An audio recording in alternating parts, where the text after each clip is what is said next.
Hello, hello, it is Quest with Kole, and I am back with your set review for Winterspell Part 2. We are diving into the second ink color, which is Amethyst here, and I'm giving you my top 12 cards that make an impact on the competitive meta in the standard format. Not Infinity, not Limited, not Draft or Sealed. These are cards that I predict that will be in almost every build you see, or at least very prevalent, and maybe in future builds once we get other cards as well, even more so. Starting at number 1 and moving my way down from impactful to most least impactful, coming in the number 1 slot for the Amethyst ink color is Genie, Magical Researcher. Great card, allows you to boost him and put cards under him and make him be able to quest for more and more. In blurbles, I've seen him like getting a bunch of cards under him, questing, and then bouncing them back with the Olafs. Some crazy, crazy stuff. Number 2 slot, which I had number 1 for a while, is going to be Pocahontas, Following the Wind. That's that shift target I was talking about for the Amber card that allows you to gain lore equal to target character's lore, I believe. And I think she's a 3/2, if I'm not mistaken. I'm not looking at her card right now, but I'll put her photo right here. Amazing card. Allows you to like steal the game away, kind of almost outquest dogs. I actually lost to the Pocahontas combo deck once or twice online already. Crazy, crazy good deck. Coming in number 3 slot. And these, I would say 3 through 7 are pretty much interchangeable where they're at. These are all great cards for Amethyst. Amethyst didn't get as much heat as Amber this set, in my opinion, but still got some decent cards. Number 3, Sven Leaping Reindeer. Uninkable 4-drop that has Challenger, I believe, +3, and he's a 2/3, so that means he can swing in for 5. Rush, Evasive. Crazy. Uninkable, so if to kind of make sure your uninkable level isn't too high for when you're running Amethyst, because there's now quite a few uninkables, especially with a couple more I'm going to list here, but great card nonetheless. In my number 4 slot, it's going to be Marshmallow, Cranky Climber. He is a 5-drop. I believe he is an uninkable, and I believe he is a 5/5 who has an amazing ability who locks down your opponent's board and only allows them to untap one character on their next turn. It's a little slow unless you can kind of cheat it out early with that Grandmother Willow or some other things I've seen against playing with it, but also very effective versus dogs or aggro late game. If you can get it out, or Blurple even, if you can get it out in time to where he can actually do some effects. Pretty awesome card. Number 5, Isis Vanderchill, Ice Queen of St. Canard. She comes in, I believe, for a 4-drop, uninkable, and allows you to exert chosen opposing character. She's a big body as well. I think she's like a 4/4. Great. I think it's another kind of flexible spot. Either you're running like kind of 4 of her, you're running 4 of the Elsa. Maybe you're running a couple of her and the Elsa.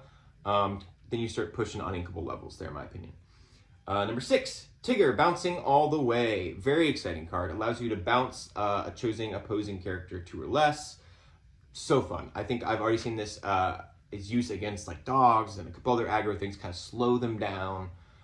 He's a smaller body. I think he's like a 4/3, if I remember. So he can make one trade efficiently too, or survive 1 or 2 challenges, but then he's kind of gone off the board.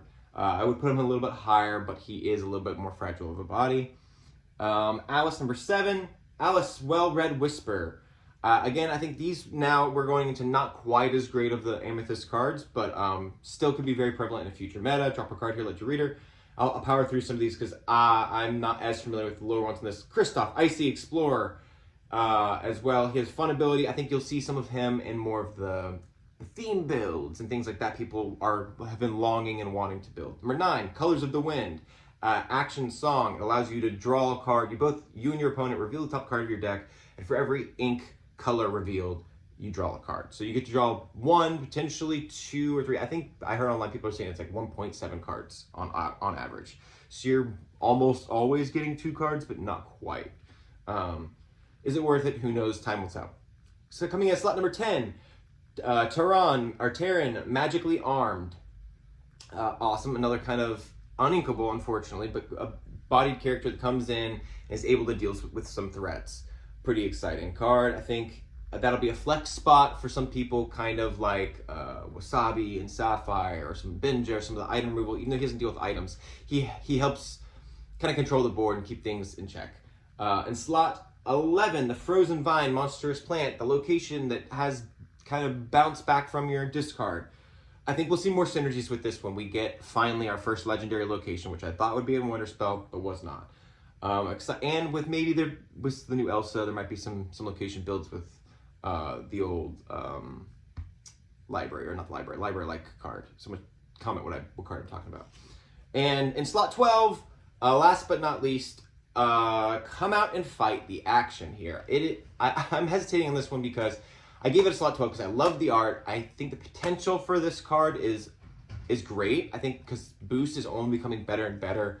I think being able to take cards out from undercards, shift cards, whether it's like because you want to like get rid of the character, but you don't want to ramp them by like 2 or 3 cards. Maybe you only want to like Hades 1 card into their inkwell.